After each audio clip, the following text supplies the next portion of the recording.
એ હજુ ગયા અઠવાડિયામાં મારી પાસે ત્યાંથી લેખિતમાં રજૂઆત લોધિકા તાલુકાના થોડાક ખેડૂતોની આવી છે અને એની મેં તપાસ કરવા માટેની એ પંચાયત હસ્તક છે, સ્ટેટ હસ્તક છે કે અમારા રેકર્ડ ઉપર સિંચાઈના રેકર્ડ ઉપર છે કે નહીં એ ખરાઈ કરીને જો અમારું સિંચાઈ હસ્તકનું હશે તો ચોક્કસ એ તળાવ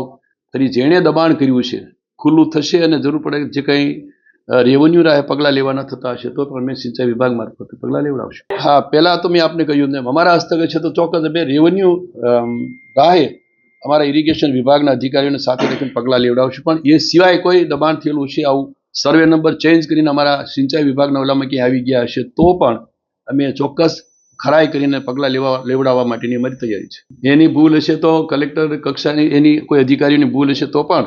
એ પગલાં લેવડાવવાનું એમાં કંઈ અમે નહીં પેલો સિંચાઈની પાણીને સ્ટોરેજને લગતો કાંઈ પ્રશ્ન હશે